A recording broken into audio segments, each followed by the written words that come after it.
നമസ്കാരം ഫ്രണ്ട്സ്, ഞാൻ നിങ്ങളുടെ സനിൽ പെരുന്തോട്ടത്ത്. നവംബർ മാസത്തിൽ ഇതുവരെ 8 IPOകളാണ് വന്നത്. 9500 കോടി രൂപ ഒരു മാർക്കറ്റിൽ നിന്ന് ഇതിനകം തന്നെ സ്വരൂപിച്ചു കഴിഞ്ഞു. ഇത് 9ാമത്തെ IPO വന്നിരിക്കുന്നു. അതിൻ്റെ പേരാണ് ധർമ്മജ് കോർപ്പ് ഗാർഡ് ലിമിറ്റഡ്.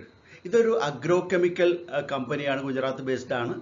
ഇവരെ 251.15 കോടി രൂപയാണ് മാർക്കറ്റിൽ നിന്ന് ടോട്ടലായിട്ട് കളക്ട് ചെയ്യുന്നത് ക്യാപിറ്റലായിട്ട്. അതിൽ 216 കോടി രൂപയ്ക്കുള്ള ഓഹരികളും ഫ്രഷാണ്, അതായത് പുതിയ ഓഹരികളാണ്. ബാക്കിയുള്ള ഏകദേശം 35.15 കോടി രൂപയ്ക്കുള്ളതാണ് ഓഫർ ഫോർ സെയിൽ, അതായത് ഇപ്പോഴത്തെ പ്രൊമോട്ടേഴ്സ് കുറച്ച് ഓഹരികൾ വിറ്റഴിക്കുന്നത്. എന്തായാലും ഗുജറാത്ത് ബേസ്ഡ് ആയിട്ടുള്ള ഈ കമ്പനി 28 മുതൽ 30 വരെ, നവംബർ മാസം അവസാനം ആണ് ഇതിൻ്റെ IPO നടത്തുന്നത്, അല്ലെങ്കിൽ ഇഷ്യൂ ഓപ്പൺ ആയിരിക്കുന്നത്. ഈ ഇഷ്യൂവിൻ്റെ ഡീറ്റെയിൽസിലേക്ക് നമുക്കൊന്ന് നോക്കാം.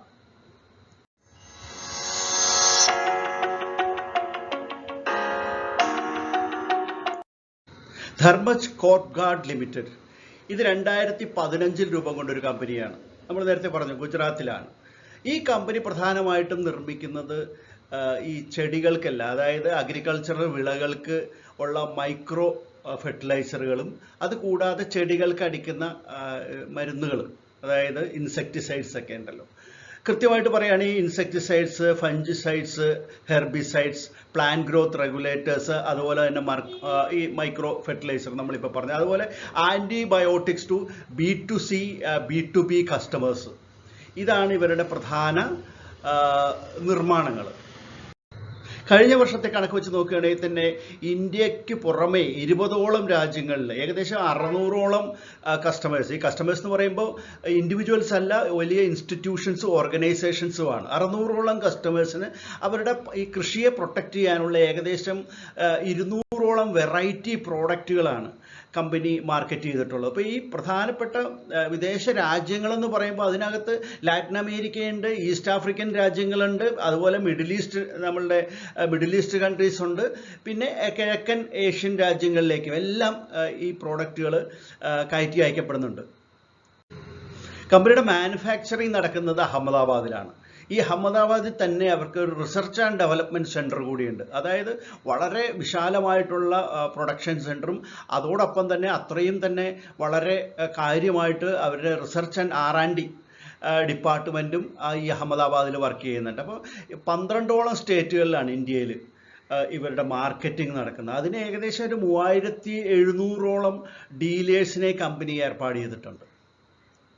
കമ്പനിയുടെ പ്രൊമോട്ടേഴ്സ് എന്ന് പറയുമ്പോൾ രമേഷ് ഭായ്, റാവുജി ഭായ് തലാവി, അദ്ദേഹമാണ് അതിൻ്റെ ചെയർമാനും മാനേജിംഗ് ഡയറക്ടറും. അതുപോലെ തന്നെ ജാമൻ കുമാർ, ഹൻസ്രാജ് ഭായ് തലാവിയ, ജഗദീഷ് ഭായ്, റാവുജി ഭായ് സലാവിയ, വിശാൽ ദോമാദിയ എന്നിങ്ങനെ ഒരു 4 പ്രധാന പ്രൊമോട്ടേഴ്സാണ് കമ്പനിക്കുള്ളത്.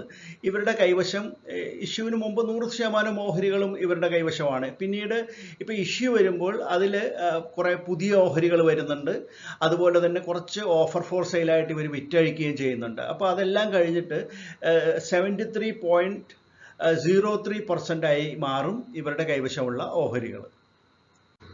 ടോട്ടൽ ഇഷ്യൂവിൽ 216 കോടി രൂപ ഫ്രഷ് ഓഹരികൾ വിറ്റഴിക്കുന്നത് വഴി കമ്പനിയിലേക്ക് കിട്ടുന്നതാണ്. കമ്പനിക്ക് കിട്ടുന്ന തുകയാണ് 216 കോടി. അതെന്തിനു വേണ്ടിയിട്ടാണ് കമ്പനി വിനിയോഗിക്കുന്നതെന്ന് ചോദിക്കുകയാണെങ്കിൽ, ഭറൂച്ചിൽ, ഗുജറാത്തിൽ തന്നെയുള്ളൊരു സ്ഥലമാണ്. അവിടെ അവർ പുതുതായിട്ടൊരു പ്ലാന്റ് അല്ലെങ്കിൽ മാനുഫാക്ചറിങ് യൂണിറ്റ് തുടങ്ങാനായിട്ട് ഉദ്ദേശിക്കുന്നുണ്ട്. അതിലേക്ക് കുറേ ഫണ്ടുകൾ ആവശ്യമാണ്. പിന്നെ അതുകൂടാതെ അവർ വർക്കിംഗ് ക്യാപിറ്റലായിട്ട് ഫണ്ട് എടുക്കുന്നുണ്ട്. പിന്നെ കുറച്ച് തുക അവർ ലോണുകൾ കൊടുത്തു തീർക്കുന്നത്, അവരുടെ ചില പേയ്മെൻറ്റ്സ് കൊടുത്തു തീർക്കുന്നത് വേണ്ടിയിട്ടും, പിന്നെ ജനറൽ ആയിട്ടുള്ള കോർപ്പറേറ്റ് ആവശ്യങ്ങൾക്ക് വേണ്ടിയിട്ടും ഈ ഫണ്ട് ഉപയോഗിക്കുന്നു എന്നാണ് അവരുടെ പ്രോസ്പെക്ടസിൽ പറഞ്ഞിട്ടുള്ളത്. ഇനി കമ്പനിയുടെ റവന്യൂ സൈഡ് ഒന്ന് നമുക്ക് പരിശോധിക്കാം. 199.2 കോടിയായിരുന്നു 2020.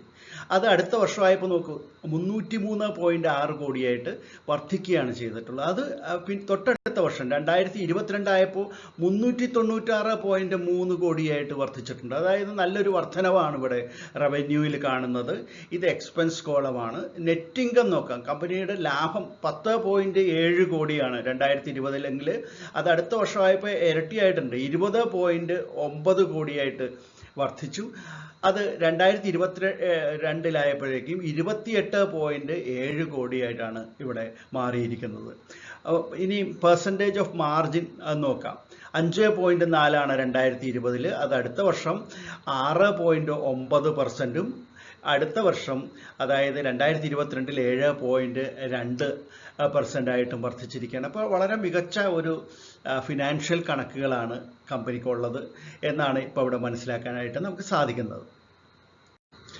കമ്പനിയുടെ registrar Linkin time India private limited ആണ്.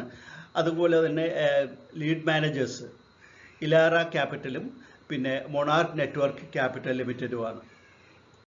ഇനി നമുക്ക് ധർമ്മജ് കോർപ്ഗാർഡിൻ്റെ IPO ഡീറ്റെയിൽസ് ഒറ്റനോട്ടത്തിലൊന്ന് പരിശോധിക്കാം. IPOയുടെ ഡേറ്റ് നവംബർ മാസം 28 മുതൽ 30 വരെയാണ്. ഇതിൻ്റെ പ്രൈസ് ബാൻഡ് 216 രൂപ മുതൽ 237 രൂപ വരെയാണ്. ഫ്രഷ് ഇഷ്യൂ നമുക്കറിയാം 216 കോടി രൂപയ്ക്കുള്ളതാണ്. അതുപോലെ തന്നെ ഇവരുടെ പ്രൊമോട്ടേഴ്സ് അവരുടെ കൈവശമുള്ള ഓഹരികളുടെ ഒരു ചെറിയ ശതമാനം, അതായത് 14.8 ലക്ഷം ഓഹരികൾ മാത്രമാണ് വിറ്റഴിക്കുന്നത്. അതിനെ ഓഫർ ഫോർ സെയിൽ എന്ന് പറയുന്നു. 35.15 കോടി രൂപയ്ക്കുള്ളതാണത്. ഇപ്പോൾ രണ്ടും കൂടി ചേരുമ്പോൾ 251.15 കോടി രൂപയ്ക്കുള്ളതാണ് ടോട്ടൽ ഇഷ്യൂ സൈസ് എന്ന് പറയുന്നത്. ഇനി റീറ്റെയിലേഴ്സിന് അപ്ലൈ ചെയ്യാവുന്നത് പരമാവധി ഒരു ലോട്ട് എന്ന് പറഞ്ഞാൽ 60 ഓഹരികളാണ്. അങ്ങനെ 14 ലോട്ട് വരെ റീറ്റെയിലേഴ്സിന് അപ്ലൈ ചെയ്യാം. ഇതിൻ്റെ ഫേസ് വാല്യൂ വരുന്നത് ഒരു ഓഹരിക്ക് 10 രൂപയാണ്. NSEയിലും BSEയിലും ലിസ്റ്റ് ചെയ്യുന്ന ഈ കമ്പനി 35% ടോട്ടലിൻ്റെ 35% റീറ്റെയിലേഴ്സിന് കൊടുക്കുന്നുമുണ്ട്. ഇനി നമുക്കിതിൻ്റെ ഡേറ്റുകളൊന്ന് പരിശോധിക്കാം. അലോട്ട്മെൻറ്റ് വരുന്നത് ഡിസംബർ 5 അതുപോലെ തന്നെ ഓഹരി കിട്ടാത്തവർക്ക് പൈസ അവരുടെ അക്കൗണ്ടിലേക്ക് തിരിച്ചു വരുന്നത് 6 പിന്നെ ഇത് കിട്ടിയവർക്ക് അവരുടെ അക്കൗണ്ടിലേക്ക് ഡിമാറ്റ് ആയിട്ട് വരുന്നതും 6 തന്നെയാണ് ഡിസംബർ മാസത്തിൽ. പിന്നെ ലിസ്റ്റിംഗ് ആണ് അടുത്തത് ഏറ്റവും പ്രധാനപ്പെട്ട കാര്യം. നമുക്കറിയേണ്ടത് ലിസ്റ്റിംഗ് ആണല്ലോ, അത് 8 അവർ പറയുന്നത് ഡിസംബർ മാസത്തിൽ. ഇനി നമുക്ക് മറ്റൊരു കാര്യം അറിയാനുള്ളത്, ഇവരുടെ എംപ്ലോയീസിന് ഒരു ചെറിയ ആനുകൂല്യം കമ്പനി കൊടുക്കുന്നുണ്ട്. ഒരു 55,000 ഓഹരികൾ, അതായത് 1.25 crores വരുന്ന ഓഹരികൾ അവർ ഒരു 5% ഡിസ്കൗണ്ടിൽ കമ്പനി സ്വന്തം എംപ്ലോയീസിന് ഓഫർ ചെയ്യുന്നുണ്ട്. അപ്പോൾ എംപ്ലോയീസിന് ആ ആനുകൂല്യങ്ങൾ കിട്ടുന്നതാണ്. 5% ഡിസ്കൗണ്ട് എന്ന് പറയുമ്പോൾ അപ്പർ ബാൻഡിൻ്റെ 5%, ഫിക്സ് ചെയ്യുന്ന പ്രൈസിൻ്റെ 5% ഡിസ്കൗണ്ട് അവർക്ക് കിട്ടുന്നതാണ്. ഇനി ഇത് ഇഷ്യൂ അപേക്ഷിക്കണോ വേണ്ടയോ എന്ന് ചിന്തിക്കുന്ന ആൾക്കാരോട് എനിക്ക് പറയാനുള്ളത്, ഇത് കമ്പനി വളരെ മികച്ചു നിൽക്കുന്നതാണ്. ഫിനാൻഷ്യൽ സൈഡ് വളരെ മികച്ചു നിൽക്കുന്നതാണ്. പിന്നെ അഗ്രികൾച്ചറൽ സൈഡാണിത്, അഗ്രോ കെമിക്കൽ കമ്പനിയാണ്. ഇത് വളരെ നല്ല ഒരു ഫാൻസി ഇതിൽ തന്നെ പ്രവർത്തിക്കുന്ന ഒരു കമ്പനിയാണ്. ഇതിൻ്റെ ഫിനാൻഷ്യൽ സൈഡ് നമ്മൾ കണ്ടതാണ്. അപ്പോൾ ഈ കമ്പനി തീർച്ചയായിട്ടും അപ്ലൈ ചെയ്യാം. മിഡ് ടേം ലോങ് ടേം ഇൻവെസ്റ്റേഴ്സിന് തീർച്ചയായിട്ടും അപ്ലൈ ചെയ്യാമെന്ന് തന്നെ റെക്കമെൻഡ് ചെയ്യാവുന്ന ഒരു കാര്യമാണെന്ന് വ്യക്തിപരമായിട്ട് ഞാൻ അഭിപ്രായപ്പെടുകയാണ്. ധർമ്മജ് കോർപ്ഗാർഡ് ലിമിറ്റഡ് എന്ന കമ്പനിയുടെ IPO ഡീറ്റെയിൽസ് കേട്ടല്ലോ. നിങ്ങൾക്ക് ഇഷ്ടപ്പെട്ട് കാണുമെന്ന് കരുതുന്നു. ഇഷ്ടപ്പെട്ടെങ്കിൽ തീർച്ചയായിട്ടും ലൈക്ക് ചെയ്യാൻ മടിക്കരുത്. അതോടൊപ്പം തന്നെ നിങ്ങളുടെ ഫ്രണ്ട്സിനൊക്കെ ഇത് ഷെയർ ചെയ്ത് കൊടുക്കണം, കമൻറ്റുകൾ ഇടാൻ മടിക്കരുത്. അതോടൊപ്പം തന്നെ ആരെങ്കിലും സബ്സ്ക്രൈബ് ചെയ്യാതെ കാണുന്നുണ്ടെങ്കിൽ സബ്സ്ക്രൈബ് ചെയ്യുക, ബെൽ ബട്ടൺ പ്രസ് ചെയ്യാനും മടിക്കരുത്. നമുക്ക് മറ്റൊരു IPO ഡീറ്റെയിൽസുമായിട്ട് ഉടൻ തന്നെ വീണ്ടും കാണാം. അതുവരെ നന്ദി, നമസ്കാരം, ബൈ.